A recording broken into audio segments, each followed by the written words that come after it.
AITAH for shutting my mom out of my pregnancy after she exposed my secret to the entire town before I was ready to share? Posted by you/significant_whales. I, 26F, am 4 months pregnant with my husband's, 29M, and my first children. We are having twins. We are both incredibly excited, but it is quite a high-risk pregnancy, so I have been taking it easy, and we are trying to keep the information to ourselves until we know that I and the babies are out of the woods. When I found out I was pregnant, I put together a little gift box to surprise my husband with the news. I included silly little things like a world's best dad mug, a baby onesie, and a baby book to track all the firsts. At the time, I didn't know I was having twins, so there was just one of everything in the box. The plan was to give my husband the box when he arrived home from work and tell him we were expecting. Everything went off without a hitch, and my husband was beside himself. We had been trying for a while, so it was an incredibly exciting moment. The next day, my mom, 52F, was visiting and snooped in my husband's home office under the guise of going to the bathroom while I was making lunch. She saw the box and all its contents, then came flying out of the office like a bat out of hell, insisting my husband was having an affair baby because he had a secret dad box.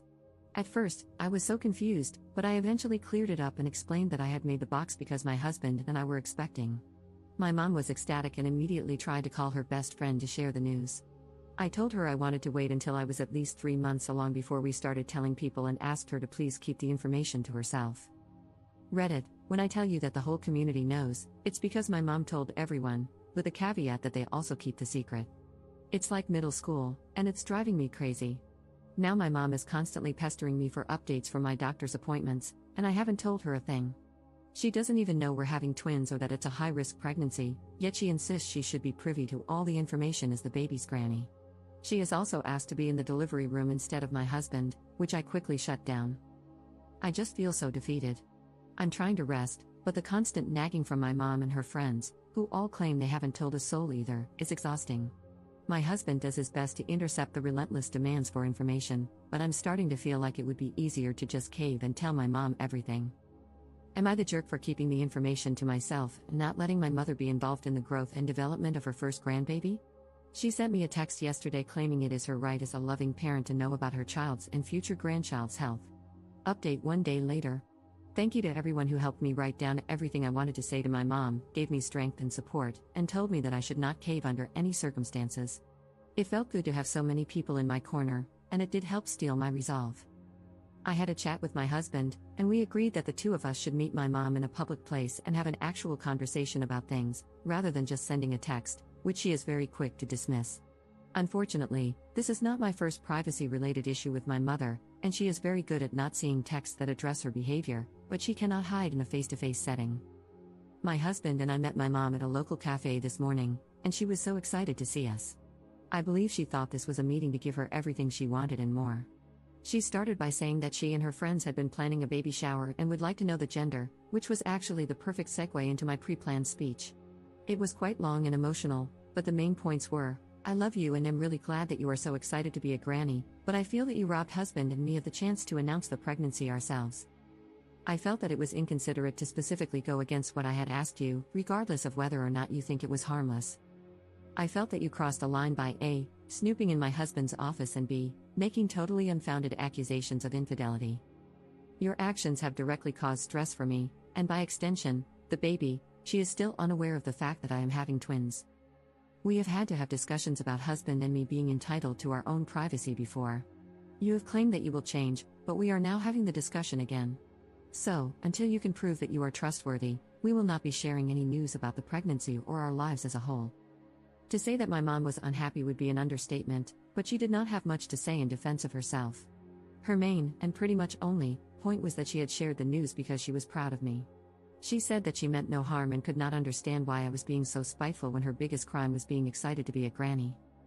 In a bit of a dig at my husband, she claimed that I had never been like this until I met him and that he had changed me for the worse. My husband simply said, well, aren't people supposed to change as they get older? Unfortunately, there really was no resolution, so husband and I left after saying what we had gone to say. We have also invested in some cameras to put up around the house and will be changing the locks, as she has a key. After running some errands in town, my husband and I arrived home about an hour ago, hence why I am writing the update now, and found a note taped to the front door. It was from my mom, saying that she had put a curse on this house and on our marriage and would only remove it once we saw reason and allowed her to exercise her rights as a grandparent.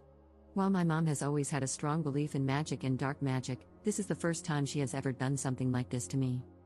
I don't believe in this stuff, no offense to anyone who does, but I did a thorough search of the house afterward and found a bundle of twigs, hair, and herbs under my and my husband's bed. I threw it away, and we have a locksmith coming over soon, but both my husband and I now feel that no contact is the best option, at least until we have the babies. Wish us luck. Second update 3 weeks later.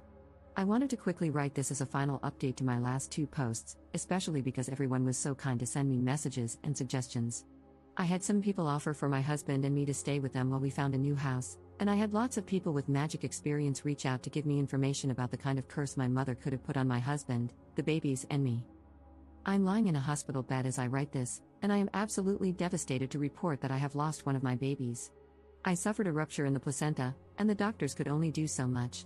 Maybe it would have been different if I had gone to the hospital earlier, but there was no bleeding, as all the blood was trapped behind the rupture, so I didn't realize it was serious. It was only when I started experiencing pain, instead of discomfort, that I went to the hospital, but by then, it was too late.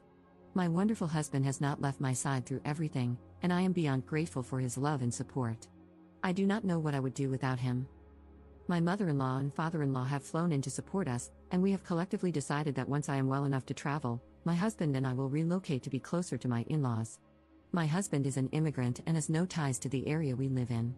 My only tie was my mom, and I will get to her in a second, but I am ready to go somewhere safe and loving. While I lie here typing this, my mother-in-law is on the phone with an immigration agent to make sure that there are no visa requirements for me to relocate permanently. As for my mother, she suffered a heart attack about a week ago on my front lawn. Since the cursing incident, she had been over at our house, but not let in, at least 3 times a week, begging for forgiveness. I say forgiveness because she did not specify any incident, and she never said the words "I am sorry." She would just yell that she had been a bad mom and that I had deserved better. It drove me absolutely bonkers to have her yelling on our front lawn about how much she loved her baby and realized she wasn't always a perfect role model because it felt like a guilt trip more than anything else. The night of her heart attack, my husband and I were out with friends and came home to find my mom unconscious on the lawn. I immediately called emergency services, and they confirmed that she was dead as soon as they arrived. It has been a really tough time because, despite everything, she was still my mom and my only surviving blood relative. Everything has been a bit much recently, and I am looking forward to a fresh start. I will do everything I can to make sure that my surviving baby grows up in a home surrounded by kindness. My husband and I are just human, and we will make mistakes, but I want my baby to always know what it feels like to be loved. In a strange way, my mother-in-law and I have formed a bond that is stronger than my bond with my biological mother had ever been, and I am so grateful to have her in my life. She is stern but has been everything I could have asked for. I have cried in her arms more times than I would like to admit.